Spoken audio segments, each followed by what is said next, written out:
Hello viewers, आज हम देखेंगे कि वर्ल्ड ऑर्डर क्या है, वर्ल्ड ऑर्डर दुनिया के लिए ज़रूरी क्यों है और यूएस और चाइनीज़ वर्ल्ड ऑर्डर में से दुनिया के लिए कौन सा वर्ल्ड ऑर्डर बेहतर रहेगा। दोस्तों, किसी एक स्टेट और दुनिया के निज़ाम में जो बेसिक फ़र्क है वो ये है कि एक स्टेट में एक particular government law and order और बाकी तमाम मामलात की देखभाल करती है, यानी एक स्टेट में एक सॉवरन ताकत मौजूद होती है। मगर दुनिया में कोई ऐसी ताकत मौजूद नहीं जो मुल्कों के आपस के मामलात की देखभाल कर सके। इसीलिए कहा जाता है कि world order is anarchic. World order में कोई एक सॉवरन पावर एग्जिस्ट नहीं कर। इस मसले को हल करने के लिए मुख्तलिफ थेरिस्ट मुख्तलिफ आरा रखते हैं। इन्हीं अप्रोचेस में से एक अप्रोच हेजमोनिक स्टेबिलिटी थ्योरी की है। इस थ्योरी के मुताबिक वर्ल्ड ऑर्डर से एनार्की को खत्म करने के लिए एक हेजमोनिक पावर का होना जरूरी है। ये हेजमोनिक पावर तीन काम करेगी।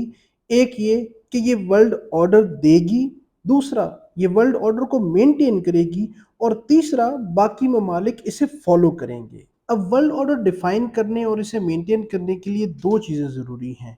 एक कि ये हेजमोनिक पावर सिक्योरिटी इंश्योर कर सके और दूसरा ये वर्ल्ड ऑर्डर में इकोनॉमिक स्टेबिलिटी ला सके। इंसानियत की तारीख में अगर सही मानों में कोई हेजमोनिक पावर कहलाई जा सकती है जिसने सारी दुनिया का वर्ल्ड ऑर्डर डिफाइन किया हो तो वो सिर्फ और सिर्फ अमेरिका है। वर्ल्ड वॉर 2 के बाद से अमेरिका ने वर्ल्ड ऑर्डर को तरतीब देना शुरू किया। अमेरिका ने अपने इत्तेहादियों की सिक्योरिटी इंश्योर करने के लिए उन्हें न्यूक्लियर एम्ब्रेला सिक्योरिटी इंश्योर की, यानी अमेरिका के न्यूक्लियर हथियार उसके इत्तेहादियों की सिक्योरिटी के लिए भी हाजिर थे। इसके साथ साथ इसने नेटो फोर्स बनाई जिसमें अपने इत्तेहादियों को शामिल किया और इकोनॉमिक स्टेबिलिटी इंश्योर करने के लिए वर्ल्ड बैंक, आईएमएफ और डब्ल्यूटीओ जैसे इदारे बनाए गए। इसके साथ साथ ये इंश्योर करने के लिए कि दुनिया उसे फॉलो करे, अमेरिका ने अपनी सॉफ्ट पावर यानी कल्चरल पावर का भी भरपूर इस्तेमाल किया। इससे खुद को लैंड ऑफ ड्रीम्स के तौर पर पेश किया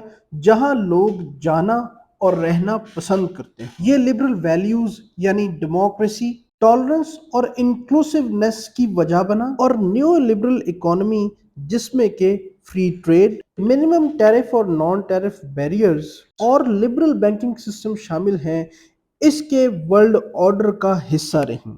इस वक्त में उसे दो राइवल्स का सामना था, एक सोवियत रशिया और दूसरा जापान। मगर सोवियत रशिया की इकोनॉमी अमेरिका का मुकाबला ना कर पाई और जापान की आर्मी अमेरिका की आर्मी से कहीं ज्यादा वीक थी। इस वजह से ये दोनों ताकतें अमेरिका की हेजमोनिक पावर को चैलेंज करने में नाकाम रहीं। मगर पोस्ट 2000 चाइना के राइज ने अमेरिका की हेजमोनिक पावर को सही मायनों में चैलेंज किया है। एक तो चाइना की इकोनॉमी सोवियत रशिया की इकोनॉमी के मुकाबले में कहीं ज्यादा डाइवर्स और रॉबस्ट है और इसके साथ साथ ये जापान की निस्बत कहीं ज्यादा पावरफुल आर्मी भी रखता है। इसलिए ये एक्सपेक्ट किया जा सकता है कि चाइना एक नए हेजमोन के तौर पर उभर सके। मगर जैसा कि हमने बताया कि ग्लोबल हेजमोन बनने के लिए तीन प्री रेक्विजिट्स पूरी करना जरूरी है, तो ये देखना निहायत जरूरी है कि क्या चाइना इन प्री रेक्विजिट्स को पूरा करने की कीमत अदा करने के लिए तैयार है। मगर उससे पहले हम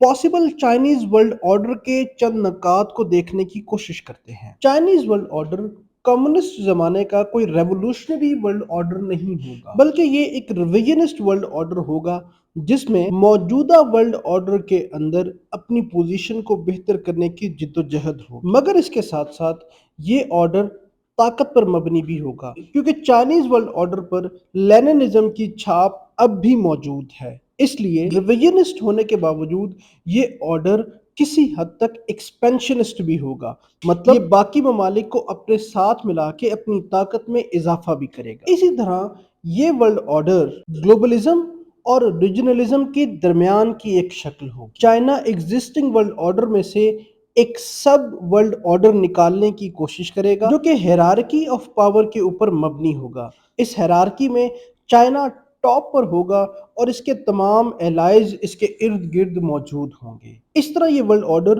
रीजनलिज्म और ग्लोबलिज्म के दरमियान की एक शक्ल होगी जिसका हिस्सा ज्यादातर नॉन वेस्टर्न और थर्ड वर्ल्ड ममालिक होंगे। इसके साथ साथ ये वर्ल्ड ऑर्डर कंप्लीट डोमिनेंस की बजाय लूज कंट्रोल पर यकीन रखता होगा, जिसका मतलब ये कि चाइना के तमाम एलाइज اس کے انڈر تو رہیں گے مگر ان کے لیے چائنا کے پولیٹیکل آرڈر اور اکنامک آرڈر کو ریپلیکیٹ کرنا ضروری نہیں ہو بلکہ وہ چائنا کے سفیر آف انفلوئنس کا حصہ ہوں گے۔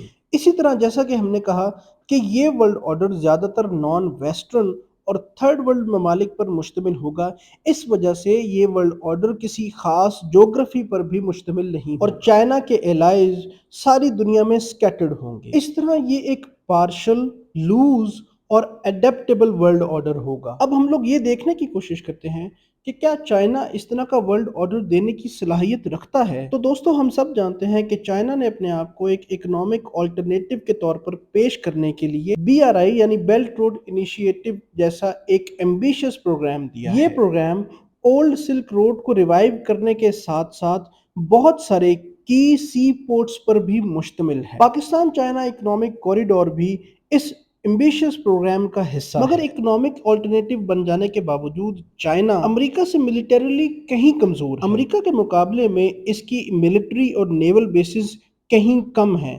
اس کے ساتھ امریکی دفاعی بجٹ اور چائنیز دفاعی بجٹ میں بھی بہت فرق ہے اور اسی طرح ان کی نیول کیپیسٹی میں بھی زمین آسمان کا فرق ہے۔ اگرچہ چائنا تیزی سے اس فرق کو مٹاتا چلا جا رہا ہے مگر اس کے باوجود ابھی چائنا کو ایک سٹرونگ ملٹری پاور بننے میں وقت لگے گا۔ اس کے ساتھ ساتھ ورلڈ آرڈر دینے اور اسے قائم رکھنے میں امریکہ کا ایک خاصہ یہ بھی رہا ہے کہ اس نے دنیا کے مسائل کو حل کرنے کے لیے ان میں پروایکٹیو کردار ادا کیا۔ مثال کے طور پہ UNO کے بنانے میں امریکہ کا بہت بڑا ہاتھ رہا ہے۔ اسی طرح ساری دنیا میں ہیومینٹیرین ایڈ کا کام بھی امریکہ کرتا ہے اور مختلف ممالک کے درمیان کنفلکٹ ریزولوشن میں بھی امریکہ اپنا اہم کردار ادا کرتا رہا ہے۔ سوال یہ پیدا ہوتا ہے کہ کیا چائنا یہ سب کچھ کرنے کے لیے تیار ہے؟ کیا امریکہ کی بجائے وہ گلوبل پالیسنگ کا کردار ادا کر سکے گا؟ اور کیا یہ کرنے کے لیے جو ایکسپینسز ہوں گے چائنا اپنے اکنامک ایمبیشنز کو چھوڑ کے اپنی اکانومی کا ایک بڑا حصہ ان تمام چیزوں پر خرچ کرنے کے لیے تیار ہے؟ جب تک چائنا یہ سب کچھ کرنے پر تیار نہ ہو تب تک ہم یہ نہیں کہہ سکتے کہ امریکہ کی گلوبل ہیجمنی کو کوئی خطرہ موجود۔ ہاں یہ ضرور ہے کہ امریکہ کو کہیں نہ کہیں کچھ معاملات میں ریزسٹنس کا سامنا رہے گا اور ہو سکتا ہے کہ کچھ ممالک بہت سارے معاملات میں امریکہ کا ساتھ بھی نہ دیں مگر اس کی گلوبل ہیجمنی قائم رہے گی۔